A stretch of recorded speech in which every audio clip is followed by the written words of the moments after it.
जय श्रीकृष्ण। से ही परम पुरुष एक हेले मध्य सत्व रज तम एही तीन गुणरु युक्त होई ब्रह्मा विष्णु शिव संज्ञा ग्रहण करती। सेमानक मध्य सत्व गुणधारी भगवान विष्णु को ठारू ही श्रेय लाभ होता है।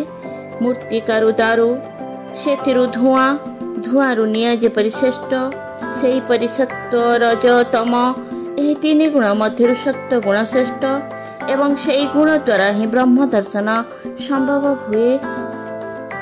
मुनि ऋषि माने भगवान विष्णु को भजन करि आसुछन्ति। विश्वर कल्याण पाई ताको विशुद्ध सत्य रूप में वर्णना करती। घोर रूपी भैरव आदि भूतगणकर उपासना न करी मुक्ति कामी माने शांतिदाता नारायणकर विभिन्न कला अंशावतार मान को भजन करती। रज तम प्रकृतिर लोक माने निजर धन संपद ऐश्वर्य पुत्र संतान आदि लाभ पाई पितृगण भूत प्रेत विभिन्न अपदेवता मान को उपासना करती। तेणु मोक्ष प्राप्ति पाई वासुदेव कृष्ण को छड़ा अन्य गति नहीं। से ही वेद से ही यज्ञ से ही योग से ही क्रिया से ही ज्ञान से ही तप से ही धर्म निर्गुण हेले मध्य भगवान निजर गुणमयी माया द्वारा भल मंद त्रिगुण युक्त एही संसार को सृष्टिर आद्यरु ही रचना करिसेंती। वैशाख मास कृष्ण पक्ष एकादशीर नाम बरुथिनी एकादशी। सबु एकादशी परी ए एकादशीर उपास्य मध्य विष्णु। विष्णुंकर वैशाख मासर नाम मधुसूदन। तेणु एकादशीर उपवास और व्रत पालन करी मधुसूदन को उपासना करा जाए। ए व्रत कथा एक पारिवारिक कहानी। प्राचीन काल रे काशी नगरी रे रहुथिले जने दरिद्र ब्राह्मण। से भिक्षा करी परिवार पोषण करती। तांकर तीन पुओ सान दुई पुओ शांत स्वभावर किंतु बड़ पुओ दुष्ट। सेथिपाई सान दुई पुओ पितांकर उपदेश रे विद्या अध्ययन करी वेद शास्त्र रे पंडित हेले।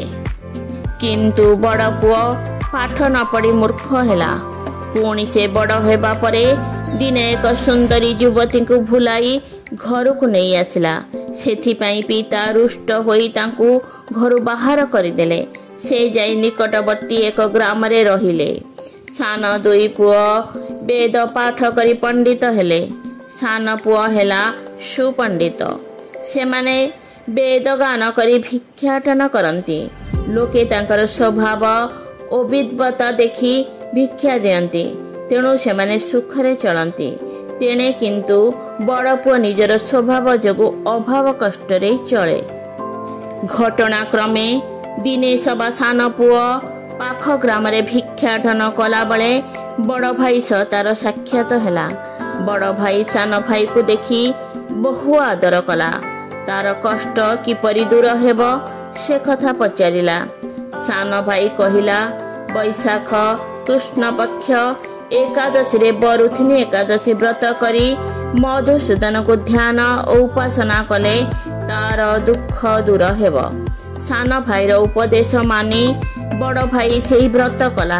फल रे राति रे मधुसूदन तांको स्वप्न रे देखा देले। कहिले मोर बरुथिनी एकादशी करिबारु तोर समस्त पाप दूर होईछि। एबे घर को फेरी जाई सुखरे रह। फल रे बड़ भाई तार स्त्री निज ग्राम और घर को फेरीगला। वेद शास्त्र अध्ययन और ब्राह्मण चित कर्म करी से सुब्राह्मण हेला और सुखरे रहिला।